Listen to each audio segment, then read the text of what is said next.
प्रभुदास का पान क्यों चुराया। एक दिन मध्य रात्रि का समय था। श्री मंदिर के द्वार बंद हो चुके थे। सभी भक्त तथा पुजारी अपने अपने घर वापस जा चुके थे।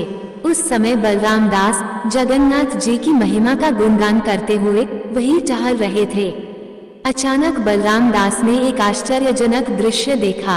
अचानक श्री द्वार के कपाट धीरे से खुले और उसमें से दो बालक बाहर निकलते हैं। उन्होंने पतली सी श्वेत चादर लपेटी हुई थी। उनके केश सुंदर और चमकदार थे और कंधे पर उन्होंने जनेऊ पहना हुआ था। चुपचाप ये दोनों बाहर निकलते हैं और मंदिर के पास स्थित एक कुटिया में गए। थोड़ी देर बाद वे कुटिया से निकलकर वापस श्री द्वार के अंदर चले गए। बलराम दास ने ध्यान से देखा तो वो दोनों बालक पान चबा रहे थे।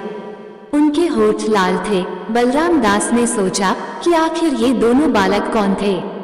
इसी जिज्ञासावश वो उसी स्थान पर कुछ दिनों के लिए खड़े रहे और यह नित्यकर्म देखते रहे। ये दृश्य वो प्रतिदिन देख रहे थे। तो वो एक दिन उसी कुटिया में जाते हैं। वहां जाकर बलराम दास को पता चला कि यह वास्तव में प्रभुदास का घर था। प्रभुदास एक सामान्य व्यक्ति थे जो कि पान बेचते थे। ये भगवान जगन्नाथ जी के परम भक्त थे।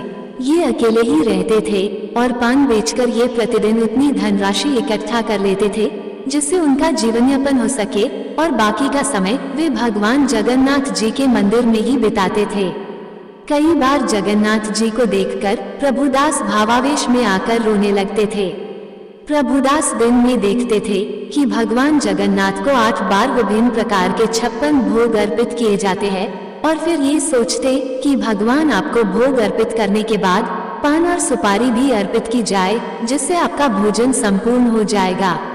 लेकिन मैं जानता हूँ कि आपके मंदिर में अभी तक पान सुपारी अर्पित करने की कोई प्रथा अभी तक प्रचलित नहीं है। फिर मैं तो एक तुच्छ सेवक हूँ और मेरे भीतर कोई योग्यता ही नहीं है जिससे मैं इस प्रथा का प्रारंभ कर सकूं। लेकिन मेरे भीतर यह अगम्य इच्छा है कि किसी दिन मैं आपको पान सुपारी अर्पित कर सकूं। बस ये सोचकर प्रभुदास प्रतिदिन भगवान जगन्नाथ को पान अर्पित करने लगे थे। अब एक दिन बलराम दास और प्रभुदास एक दूसरे से मंदिर में ही मिल गए। तब बलराम दास ने प्रभुदास से कहा कि प्रभुदास, मैं कई दिनों से देख रहा हूँ कि मध्य रात्रि में 2 बालक मंदिर से निकलकर आपके घर में आते हैं और फिर थोड़ी देर बाद बाहर निकलकर वापस मंदिर में चले जाते हैं। वो आपके घर से पान खाकर जाते हैं। क्या वो लोग आपको पान की कीमत देते हैं? तब प्रभुदास ने कहा कि नहीं, मुझे कोई पैसा नहीं मिलता है। वो दोनों बालक प्रतिदिन मेरे पास आते हैं और मुझसे पान भी लेकर जाते हैं। जब मैं उन दोनों को देखता हूँ तो मैं उनसे आकर्षित हो जाता हूँ तथा उन्हें देखकर मुझे बड़ी प्रसन्नता होती है और इसी वजह से मैं उनसे पान की कीमत मांगना भूल जाता हूँ।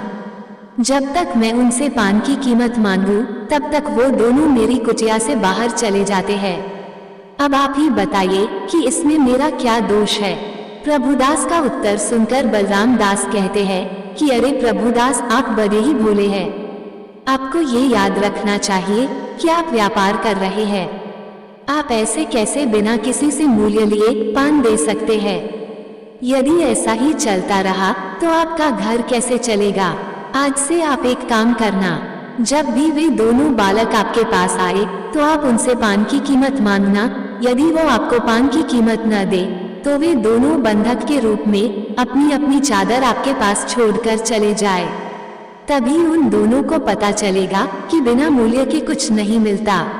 अब भोलभाले प्रभुदास को ये सुझाव बहुत पसंद आया। अब उसी दिन मध्य रात्रि में वो दोनों बालक प्रभुदास की कुटिया में आते हैं। इस बार प्रभुदास बिल्कुल तैयार थे। प्रभुदास ने दोनों बालकों को पान दिया और दोनों से कहने लगे कि देखो बालक, आप प्रतिदिन मुझसे पान लेकर जाते हो लेकिन उसकी कीमत आप मुझे नहीं देते हो। लेकिन आज मैं आपको ऐसे ही नहीं जाने दूंगा।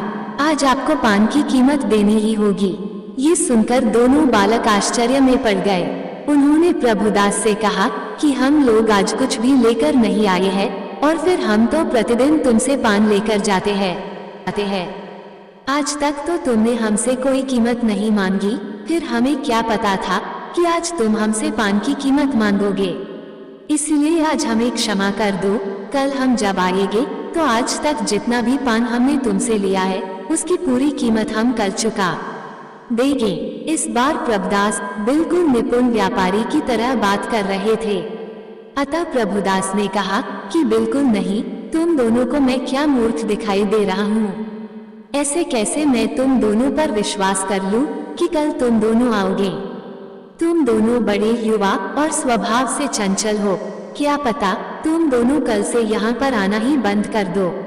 इसलिए मुझे अपने पान की कीमत आज ही चाहिए, तब तक मैं आप दोनों को यहाँ से जाने नहीं दूंगा।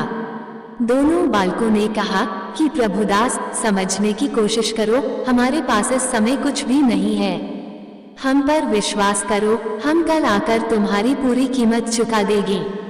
नहीं, बिल्कुल नहीं, यदि आप पैसा नहीं दे सकते तो बंधक के रूप में अपनी ये 2 श्वेत चादर यहाँ पर छोड़कर जाइए। जब कल तुम दोनों धन लेकर आओगे उसके बाद अपनी अपनी श्वेत चादर वापस लेते जाना, मैं इनका क्या करूँगा? दोनों बालक एक दूसरे का मुंह देखकर हंसने लगे। उन दोनों ने प्रभुदास के सामने अपनी पराजय स्वीकार कर ली और अपनी अपनी चादरें प्रभुदास के पास बंधक के रूप में छोड़ दी और वापस मंदिर में चले गए।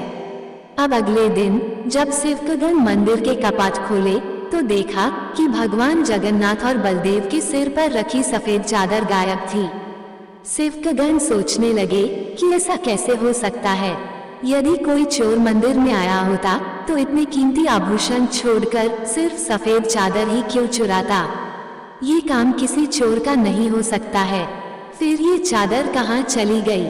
ये बात सीधे राजा प्रताप रुद्र के पास पहुँच गई। वो भी हैरान हो गए। उन्होंने इस कार्य के लिए सेवकों को ही जिम्मेदार ठहराया और राजा ने सभी सेवकों को दंडित करने का आदेश दे दिया। इस प्रकार राजा ने सभी सेवकों को बंदी बनाने का आदेश दिया। अब भगवान जगन्नाथ को ये बात कैसे पसंद आती कि उनके निर्दोष सेवक दंडित किए जाए। फिर जगन्नाथ जी की प्रेरणा से बलराम दास राजा के पास चले गए।